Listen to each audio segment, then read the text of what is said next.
Está no ar o explicador da Rádio Observador esta segunda-feira sobre a queda do regime de Bashar al-Assad na Síria, e para isso convidamos para estarem connosco nas manhãs 360 o Major-General João Vieira Borges, Presidente da Comissão Portuguesa de História Militar, e Francisco Pereira Coutinho, especialista em Direito Internacional. E de forma algo inesperada, pelo menos aos olhos ocidentais, uma coligação de rebeldes derrubou Bashar al-Assad na Síria, e uma guerra que durava há 13 anos acabou assim com uma queda do regime. Major-General João Vieira Borges, muito bom dia, começo por si. Que razões conduziram ao fim da era de al-Assad? Razões internas e externas? Muito bom dia. Terá sido surpresa não só para o mundo ocidental, como também para quem apoiava Bashar al-Assad.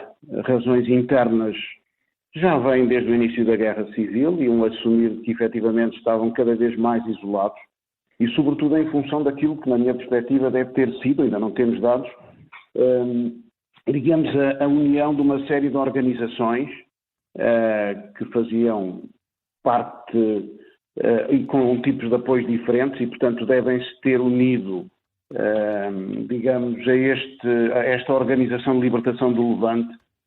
Nós notamos isso, e notamos isso também nos discursos, de que não terá havido outro tipo de apoio externo, de que não sido negociações internas com outros movimentos, o que é muito positivo.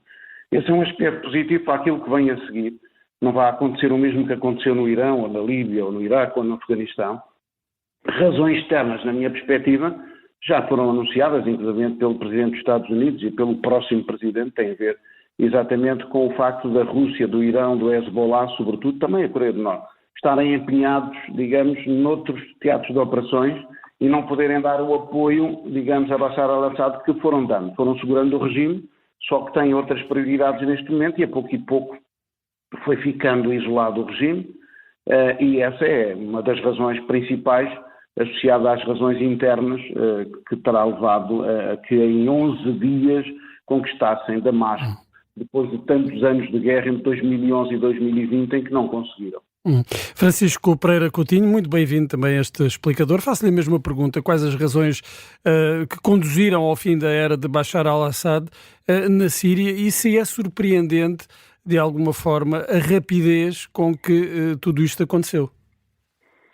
Bom dia. É de facto muito surpreendente, porque se trata de um conflito que se iniciou em 2011, com o início da Primavera Árabe, e estávamos numa situação de conflito congelado desde um acordo de cessar-fogo em 2020.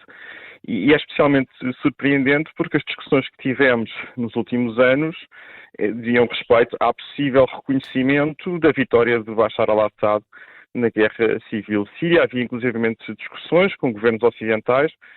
Nós neste momento temos mais de 1 milhão de refugiados sírios na Europa, e uma discussão que muitos governos europeus tentavam era justamente uma pacificação da Síria, para que a Síria fosse considerada um Estado seguro para que esses refugiados regressassem à Síria. E, portanto, havia muita discussão sobre a possibilidade de se levantarem sanções, até porque, de facto, desde 2020, portanto, nos últimos 4 anos, o conflito não teve grandes desenvolvimentos. E depois, de repente, como referiu o Sr. Major-General, em 11 dias o regime colapsa, por razões internas, mas eu acho especialmente por razões externas, porque os apoiantes externos de Bashar al-Assad, que permitiram que ele prevalecesse na Guerra Civil a partir de 2015, portanto a Rússia, o Irão e o Hezbollah, simplesmente não apareceram para defender o regime, e não tendo aparecido, o regime acaba por colapsar. Francisco Pereira Coutinho, isso significa que esses parceiros do regime têm agora outras prioridades, é isso? Sem dúvida, desde logo a própria Federação Russa na Ucrânia, o Hezbollah luta pela sobrevivência no Líbano, e vai ficar a partir de agora numa situação muitíssimo difícil, porque o seu reabastecimento por via terrestre, como era feito através da Síria, vai cessar, em princípio, terão que ser reabastecidos por via marítima. E, por outro lado, o Irão, enfim, no contexto dos ataques que tem sofrido por parte de Israel, não se quis comprometer com uma intervenção mais musculada na Síria e portanto, acabou por deixar sozinho Bashar al-Assad e, com isso, perder um aliado fundamental no eixo de resistência que eles procuraram criar, tentando fragilizar Israel e, portanto, perderam o Hezbollah, perdem agora também o regime sírio, mas entendem que nesta fase não estão em condições para conseguir, de facto, projetar força no Médio Oriente e isso é uma ótima notícia para o Ocidente. João Vieira Borges, agora estamos a entrar numa nova era na Síria, não sabemos muito bem qual nem como vai acabar. Há aqui o perigo de uma nova guerra civil, esse perigo é real, desta vez, obviamente, entre os movimentos e as fações que controlam regiões do país e que foram, no fundo, a oposição ao regime ao regime sírio. Efetivamente, esse risco, daí a incerteza em que todos estamos, não só pelo líder que al-Jolani, que obviamente sendo um radical, que apesar de dizer que é moderado agora, ele fez parte da Al-Qaeda, quando cria esta organização. É preciso também lembrar que também foi preso no Iraque durante 5 anos, tem uma imagem diferente, mas a organização dele também é uma organização considerada terrorista, que fez abusos brutais, peço desculpa, sobre os outros movimentos, e temos muitos outros movimentos, como disse agora e bem, o Exército Nacional Sírio, os curdos sírios, o Exército Sírio Livre, se não me engano também a Força Democrática Síria.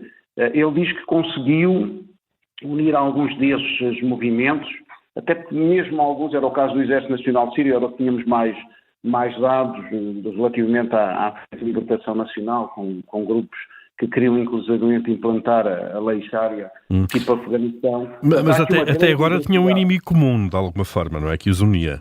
Esse inimigo desapareceu, de repente. O inimigo desaparece e vão começar as divisões novamente, porque obviamente há ali clashes enormes que têm a ver com razões étnicas. Isso era mais a questão dos alauítas no poder, mas também razões essencialmente religiosas, de xiitas e sunitas, e voltamos sempre ao mesmo. Os xiitas apoiados, obviamente, pelo Irão e o Hezbollah, e os sunitas pela Arábia Saudita. E isto é um caldo muito complicado naquela região, mas de qualquer maneira o discurso dele, o discurso dele eu li há pouco, para além de ver nas imagens, é muito interessante, porque ele tem um discurso para além da Síria, ou seja, uma nova história da Síria, uma nova história da nação islâmica para toda a região.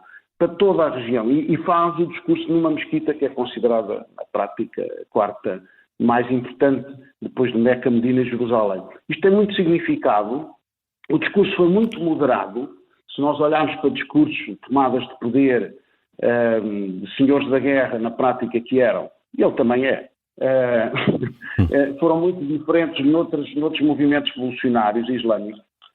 Eu notei espero que isso corresponda à verdade, e não só, é que ele passou à praxis, ou seja, não foi só o discurso, foi o facto estranhíssimo, aliás, de ter feito contacto com o Primeiro-Ministro e fazer uma transição com o regime anterior. Em nenhum dos casos anteriores isso aconteceu, o que é um bom indício.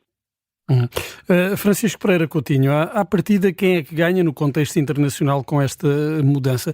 Isto pode ter algum tipo de impacto no desenrolar da guerra na Ucrânia, por também mostrar que a Rússia, de algum modo, está mais frágil, ou pelo menos não está tão forte que lhe permita atuar ao mesmo tempo, com a mesma força na Síria e na Ucrânia? Eu só queria acrescentar um ponto antes de responder à sua pergunta, Bruno, que é que o Jolani mudou de nome ontem. Portanto, voltou ao seu nome de batismo e, portanto, agora eu respondo pelo nome de Xará, que é o nome justamente para marcar uma mudança radical no discurso, e nota apenas que, de facto, ele governou Idlib de uma forma completamente autocrática, e é verdade que até agora os primeiros sinais são animadores, mas, enfim, temos que esperar mais algum tempo para perceber se, de facto, esta situação se manterá durante muito tempo e não cairemos numa situação de guerra civil e anarquia entre os vários exércitos que neste momento persistem na Síria. Eu contei pelo menos 5 e ainda temos restos do Estado Islâmico. Em relação às consequências geopolíticas desta mudança de regime, elas são enormes. Não apenas especificamente no Médio Oriente, essas são as mais diretas, como eu referi há bocado.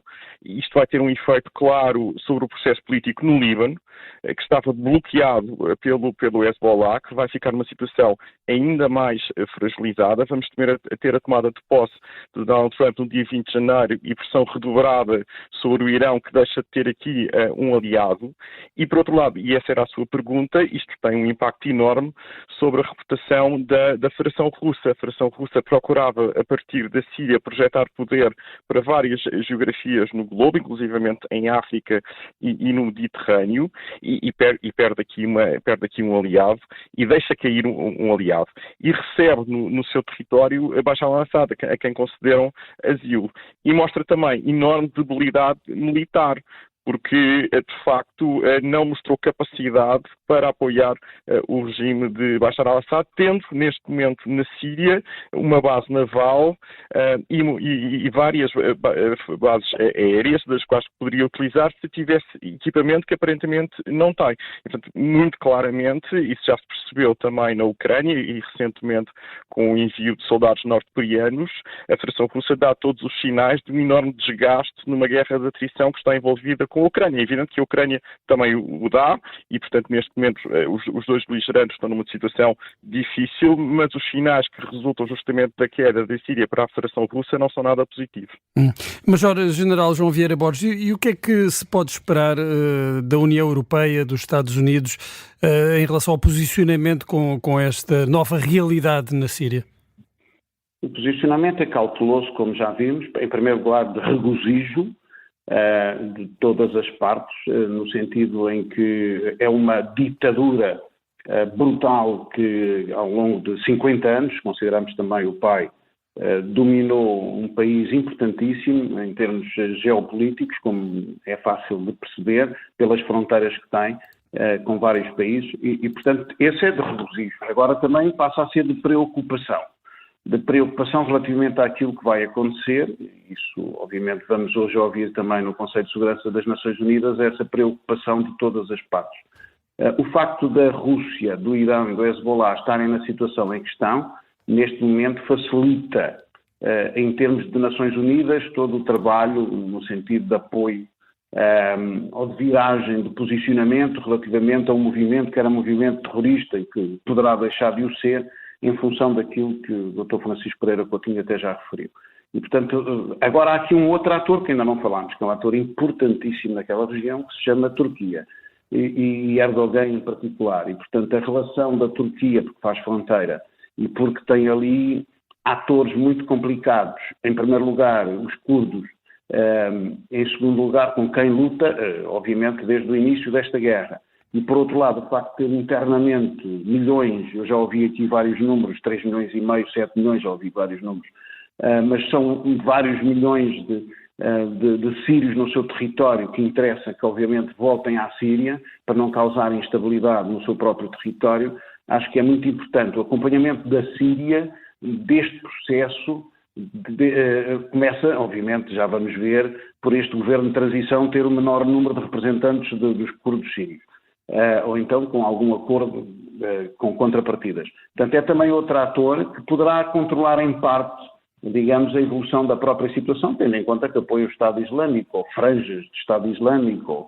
Nós ali nunca sabemos bem onde é que eles estão em cada uma destas organizações, mas é um ator que é muitíssimo importante ali naquela região. E também poderemos ver aqui nesta questão síria como é que se irá comportar a futura administração Trump. Já há apoiantes de republicanos que têm desaconselhado qualquer tipo de intervenção norte-americana na Síria, mostrando mesmo essa nova posição. Isso é importante. Está em linha com todo o discurso que nós vemos desde a campanha eleitoral, não é? A paz pela força.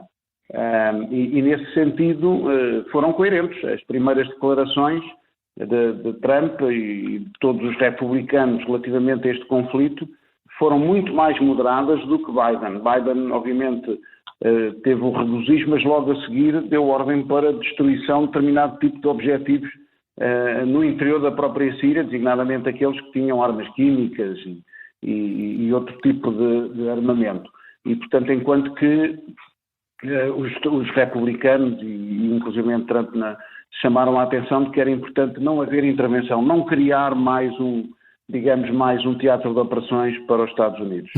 Então, obviamente que a Rússia afastou-se, tem agora certamente maior capacidade de intervenção noutros teatros, designadamente na Ucrânia, e também arranjou uma desculpa, já agora foi muito interessante, por razões humanitárias é que fica com mais um ditador.